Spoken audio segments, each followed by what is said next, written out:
beer.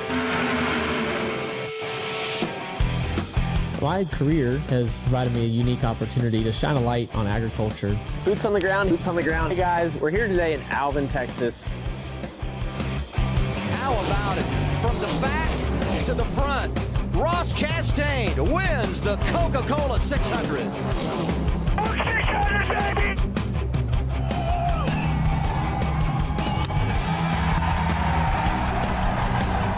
Hey y'all, it's Pat. Welcome to another episode of Like a Farmer, Nashville Superspeedway. We're out here. I've got Chef Justin from Fresh from Florida, and we're at a NASCAR race. Who are we gonna bring?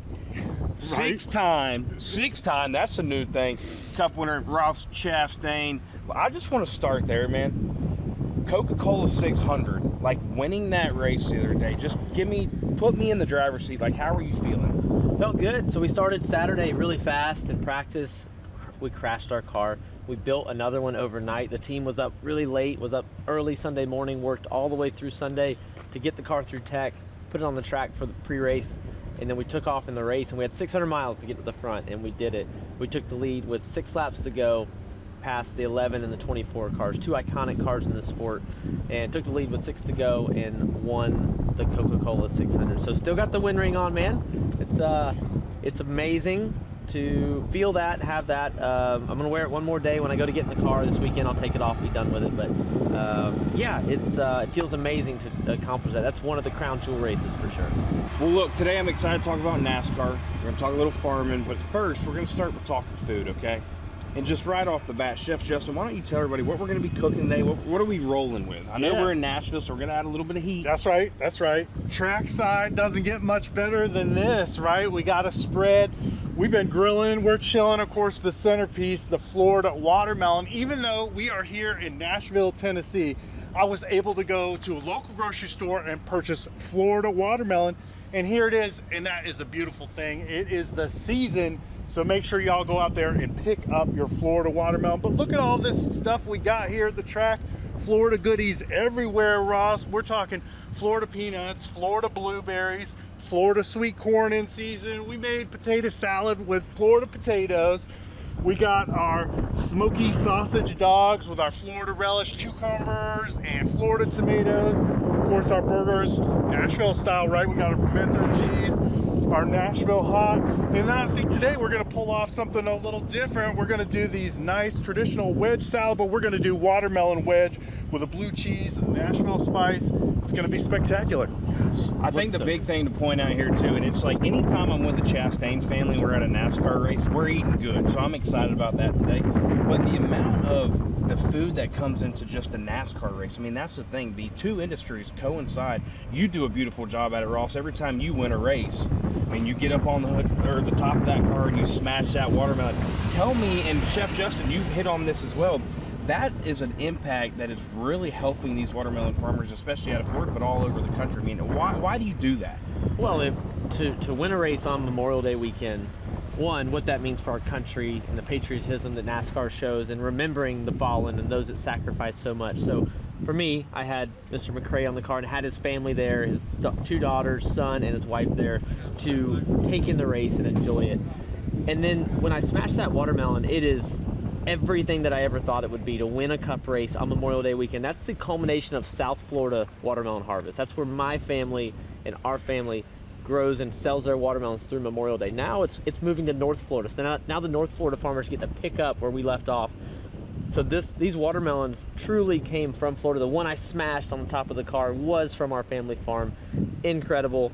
And yes, we saw some emails Monday morning talking about it from buyers, from people in the industry, really excited, and on the biggest stage in NASCAR. And Chef, you mentioned before, you know, we're here in Nashville, Tennessee, but you go to the grocery store and almost a produce is coming from the Fresh from Florida label. Like, tell me about that. Oh, absolutely, yeah. So much going on under the Fresh from Florida umbrella, you know, and it's a seasonal thing, right? We need to learn to eat more seasonally, and that means educating ourselves, right? And you can go on freshfromflorida.com and see what is available when it's harvested in the state. And then you can arm yourself with really great knowledge, and then you can find recipes, but eating within season is the way to go. And you know, watermelon is a perfect example to that. As soon as I start seeing these Florida watermelons, my whole attitude changes. I know summertime is coming. I'm gonna get to do some, I'm going to the sinkholes, I'm going to the river, to the beach, and I've got my Florida watermelon with me because that's what everybody wants to cool off. I love it. Well, let's start. You tell us where we're going to start, but I'm getting a little hungry. So Yeah. Pat's over here checking on these Florida boiled peanuts, which is excellent. You know, so many good stuff, and simple, easy, fun recipes is what we're all about. We're not out here trying to do some crazy stuff, impress other chefs. We just want good, solid, seasonal food, you know, to give us the fuel we need to have a great time. So lots of neat stuff. So we got our Florida sweet corn here, just lightly grilled up on our little bit of grill. Simple, right? And of course, since we're here in Nashville, we want to hit this with a little bit of our Nashville hot seasoning as well. And then we're going to try something a little bit new. We've got our iceberg wedges here. Iceberg is being grown in Florida. Lots of other lettuces and stuff grown in the state as well. So make sure everybody checks that out.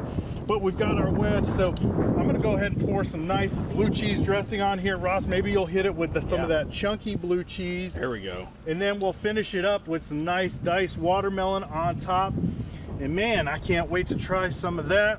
For guys, if you are listening to this episode right now, please go to YouTube, check out our channel, because you have got to see what's on this table right now.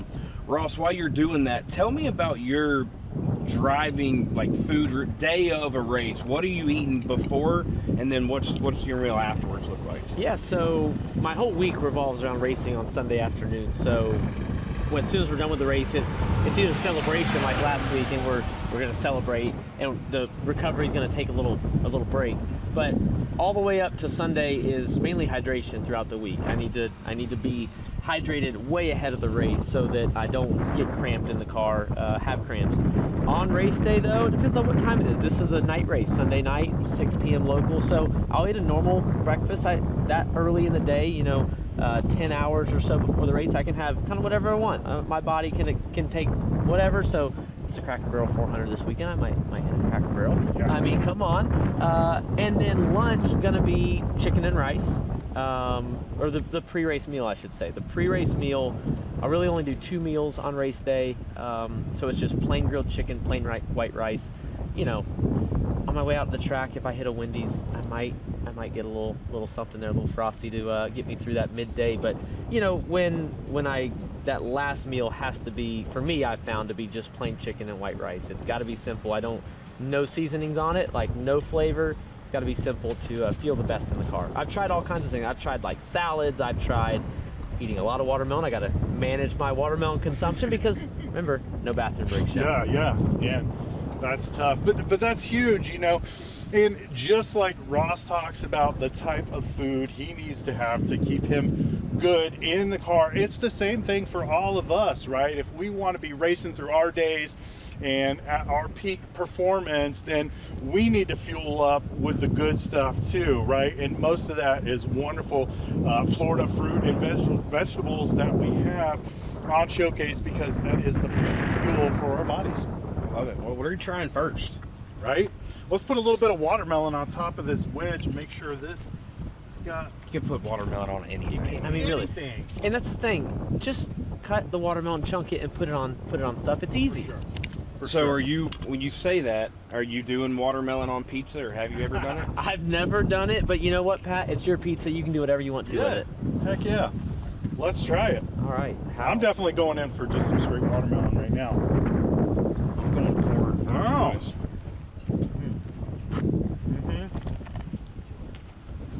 So Ross, every other Thursday on our YouTube channel, Ag to Asphalt.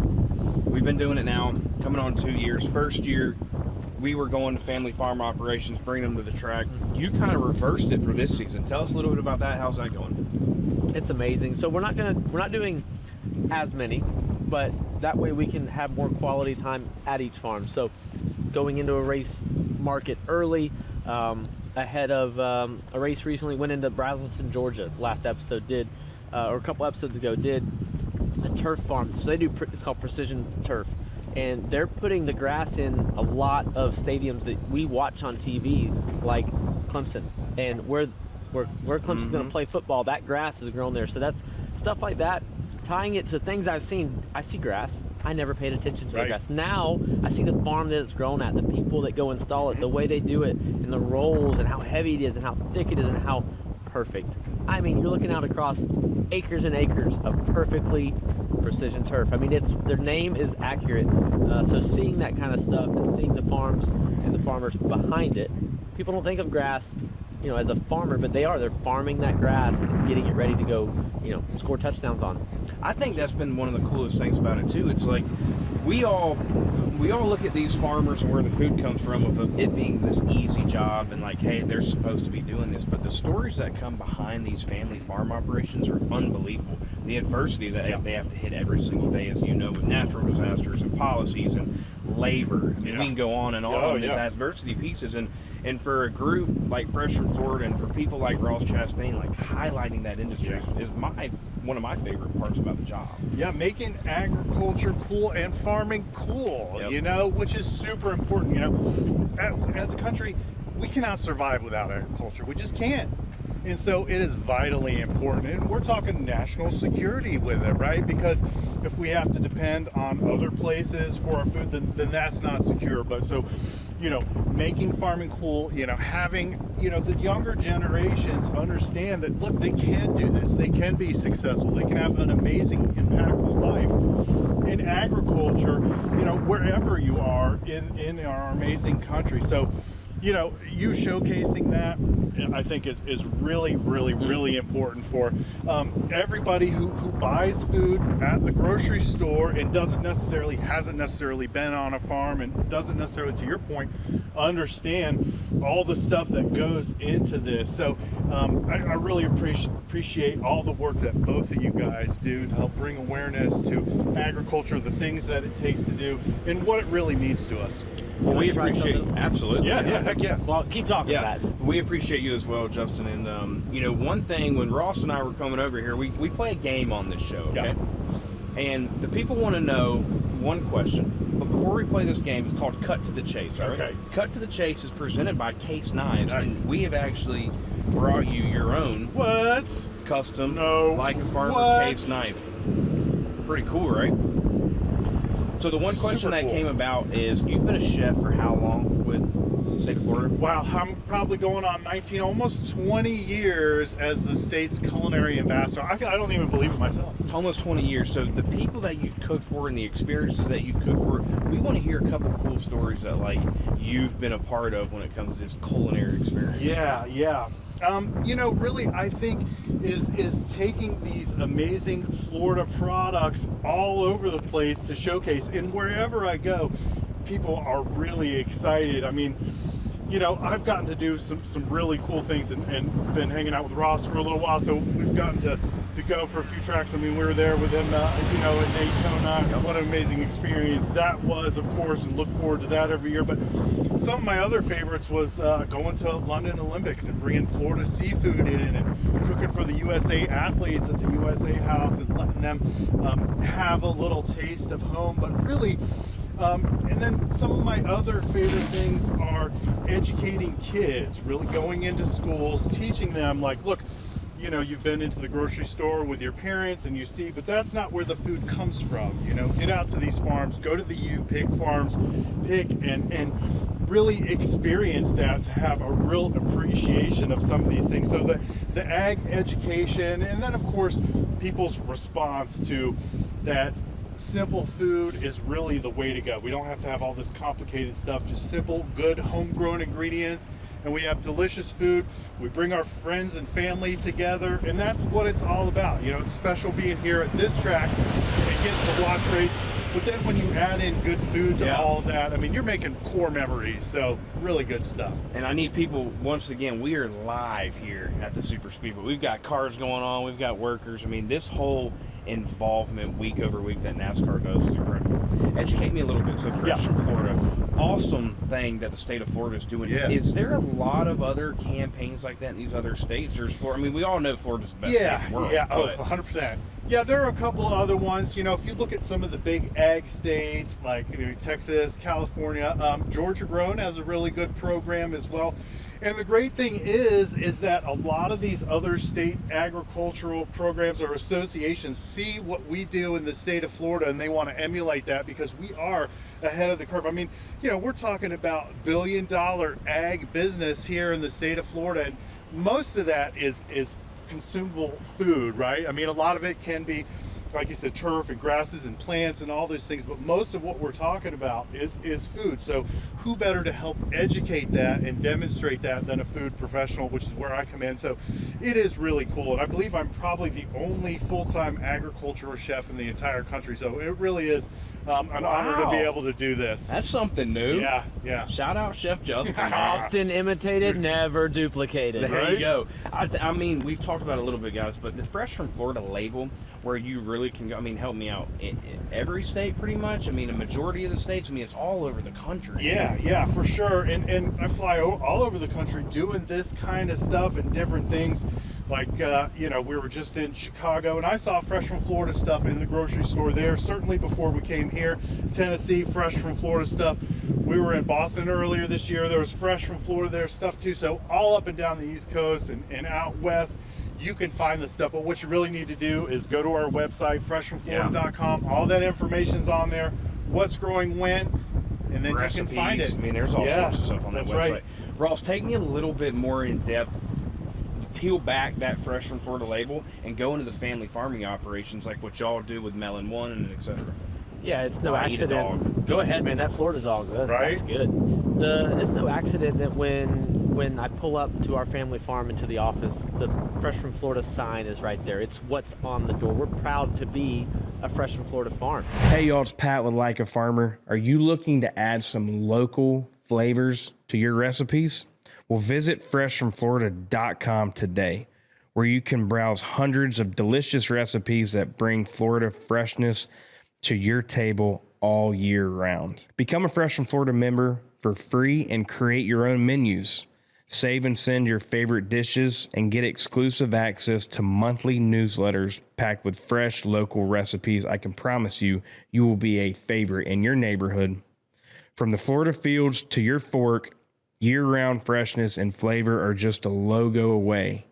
Fresh from Florida, there's a sunshine in every bite. And we're a small part. We're watermelons, right? Compared to the billion-dollar industry that is Florida agriculture, we're a very small slice of it.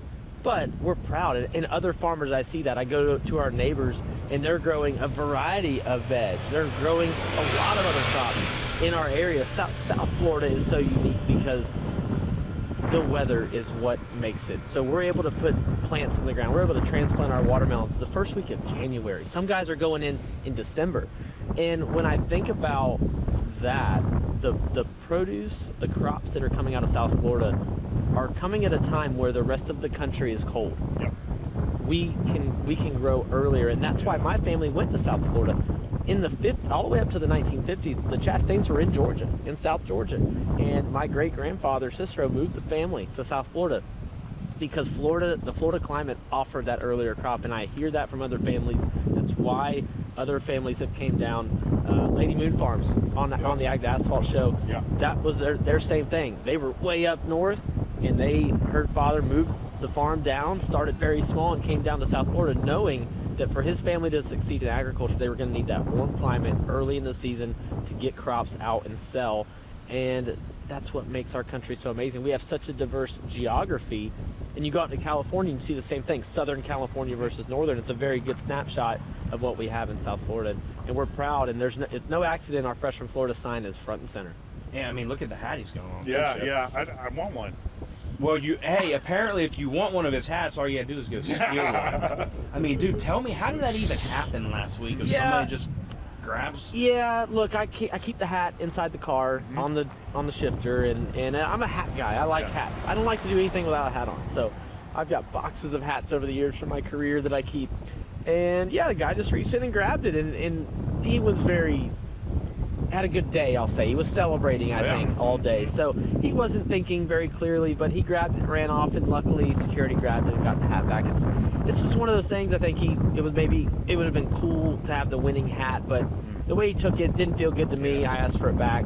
got it back. Not so politely. I asked for it back. Yeah. There you go. So. All right, Chef, what we got next, man? This dog is Point me in a unbelievable. direction. Yeah, the dogs are super good. You know, we got the burgers with the pimento. We got some watermelon lemonade right here as Do we have well. any? Do we have any cups? And I might need a spoon for this pimento. Yeah, gotta might need a little need some spoon cups. back Might there. need a cup Use from this our- little blue yeah. spoon. I think will be good. Maybe someone behind the camera can help us with a cup. I think we got a cup coming in.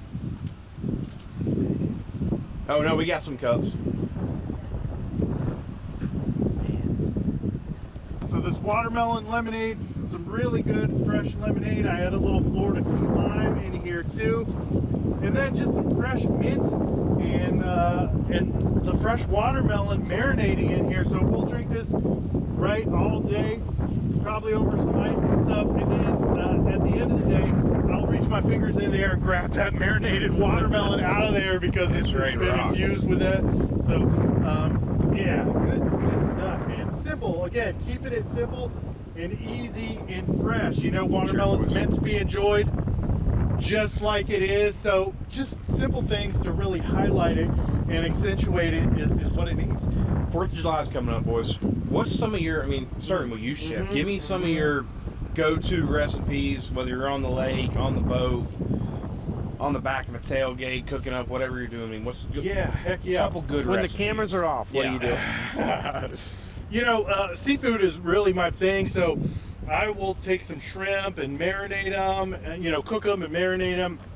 Put some watermelon in there because I love that little savory, little sweet and crunch together. I think last time we were all together, I think we did a shrimp and watermelon recipe. So good. Over at Melon One, which is a lot of fun. So stuff like that, you know, seafood is really my main jam. So anytime I can work with and eat seafood and then share that kind of seafood, just like we're sharing the watermelon mission, the Florida seafood mission as well, because just like having some of the best watermelon in the entire country right here, Florida also has some of the best seafood, whether you have the Gulf or the Atlantic.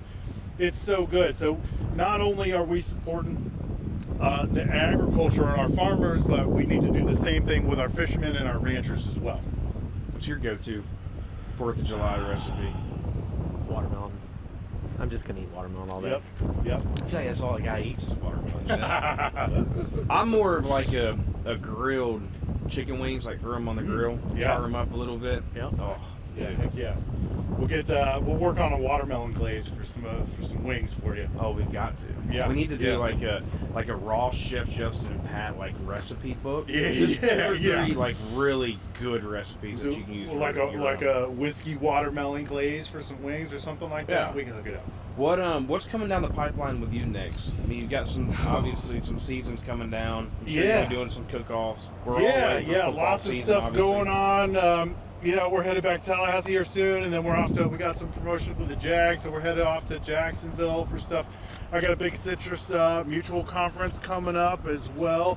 Start talking about Florida citrus, so it really never stops for me. And then we're getting back into the kitchen. We're going to be unveiling a new kids kind of cooking program to get some of these younger generations more involved. So we've got Commissioner Simpson's granddaughters coming in, and so we're going to be filming with them, cooking in the kitchen. So, you know, watermelon's going to be represented. So lots of fun stuff, just constantly trying to get people excited about what's growing and get them working in their kitchen with all this amazing stuff we have. You mentioned the Jags, and I talked a little bit about it earlier. I mean, the relationship between culinary and sports, in my opinion, is just unbelievable. Oh, How have 100%. y'all felt as Fresh from Florida when it comes to doing NASCAR stuff, when it comes to doing NFL stuff and college football stuff like we've done in Gainesville or up in Tallahassee for the Seminoles?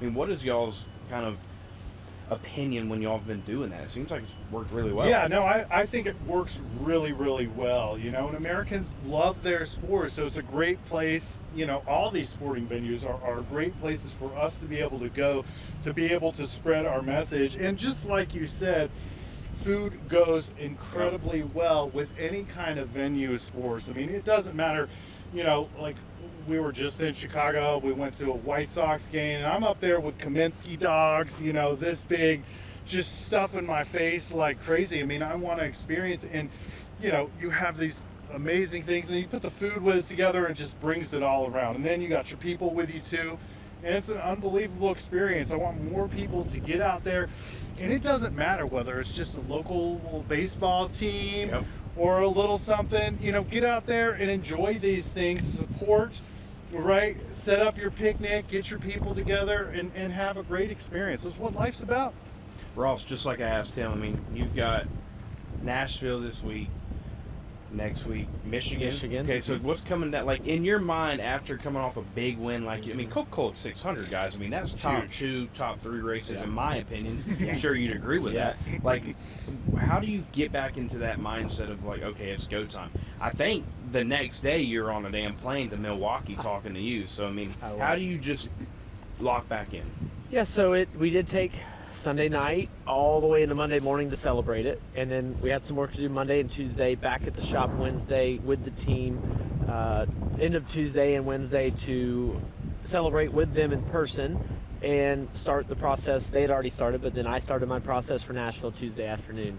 Now getting here to the track, coming up here, this is the first time we've gotten here this weekend, and ahead of the big weekend, just looking out, thinking back to our win 2 years ago. We've got the Xfinity and the Cup race this weekend that I'll be in. So it started for me Wednesday with simulator time. Driving the track virtually was a great reset to get back into it. We've got Mexico City coming up in 2 weeks, so gonna get to go down to Mexico and experience an amazing culture down there in the country. I've got a teammate from Monterey. We're going into Mexico City, so I've already told him, and he's already got it set up. Like, he's laying out the area, the restaurants and the food trucks and the places we should go in Mexico City. And so really excited to get down there and explore that city and see it. And because I can tell how proud Daniel is that NASCAR's coming to his home country. And I'm excited for him to get to experience that. He's going to be a superstar. I mean, 2-time Cup winner, comes back home, brings his sport with him. First time ever a Cup race has been in Mexico. So, but I got to be honest, coming back here to Nashville, I mean, eating this lunch, not often I get to talk on camera and eat. And I've already had a Florida dog and a Florida burger with some pimento cheese, man. It's so cool that we're doing this and to have this backdrop. I mean, this is unbelievable. These pictures and this video will be iconic now for our show, and thank you so much for making the trip up here. Thanks for having us, man. Just an incredible pleasure, and you know, Florida Ag, and it's unbelievable. Be able to showcase this watermelon, juicy and delicious. Y'all get out there to your grocery store, and it really doesn't matter where you live in our amazing country. Help support, go grab you a watermelon and enjoy your summer. Before we head off, Ross, and I'm speaking for Fresh from Florida too, it's so cool how you have been able to bring this brand, bring agriculture as a whole, farmer as a people, along with this journey you've doing in NASCAR. How cool is that? Because it seems like NASCAR's paying their respect back. I mean, every time you win, it's a huge highlight. It's a huge highlight, obviously, to the watermelon farmers, and you're trying to go more and above than just watermelon farmers, like what you're doing with Ag to Asphalt. But give me a little bit of like how you feel the support that you've gotten from NASCAR, because all you're trying to do is support the farmers. Well, it all started back in 2011 when my family and I made the decision to, instead of racing locally in Florida in the late model division, to do one NASCAR truck race. It was in Indianapolis, a little track called IRP. And we put what would have been a full season of racing at home into one race, and that was it. And we had watermelons there. National Watermelon Queen was there. Chef Poon came out. Miss Eleanor, the coordinator at the time, great lady, was there, and we got to experience this incredible life accomplishment and bucket list thing for me, the driver. But as far as watermelons in general, we did a big watermelon push that weekend because Ag was what was sponsoring the truck. It was a watermelon truck. And then as I went through 2011, 2012, we kept trying to do it as I got more races, and we got a little pushback from the industry. There's a way that commercial business happens. There's a way that this industry operates that we didn't understand. And we're coming in, we're some farmers from Florida. We're just bringing watermelons, bringing the queens, and we're cutting them up. Mom, Miss Eleanor, Miss Deborah from Florida, and several other states, and we're cutting up watermelon, passing them out, just thinking we're like proud of our watermelons. We're doing everybody a favor, and that's not the way it works. So we've learned, and now, you're right, now it's welcome. Now they're asking us to present our Fresh from Florida Ag to Asphalt episode with Like a Farmer here at the Nashville Superspeedway, where before, like in 2012, we would have not been allowed to do this. And I've explained it to them, and I've presented our case of why I think agriculture is so intertwined with NASCAR. So now, yes, it's welcome. Now, I mean, early on, the track crews were a little like, quit. They're like, we have to clean up the watermelon. Now they're like, smash it here. Smash it. And so I've done things like, they backed a fire truck up to the victory lane at Iowa Speedway after a truck went, and we hosed it out with the firemen and women. That was so cool to like blast the watermelon out of there.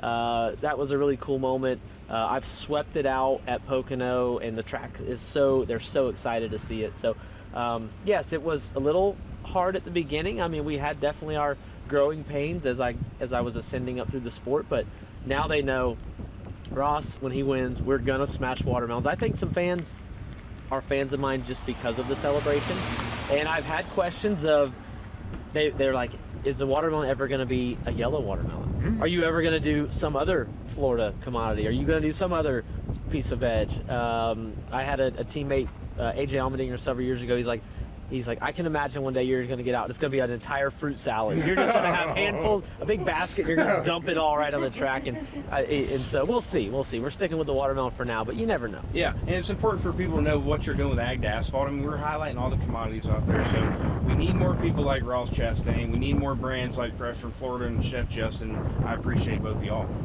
Well, thank you, Pat. You're the reason we're able to do all this and get this message out, and for Like a Farmer.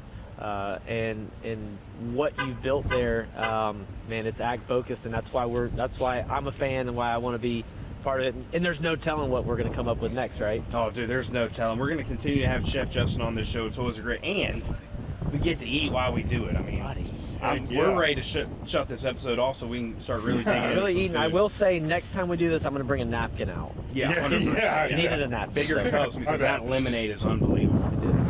So, hey, as always, we appreciate y'all tuning in to Like a Farmer every single Wednesday. Catch us on YouTube or wherever you're listening to your audio podcast. But like I mentioned, guys, if you listen to this podcast, you need to go back. You need to go on YouTube. This is a watch only, because this beautiful, delicious looking food on the table needs to be seen by all.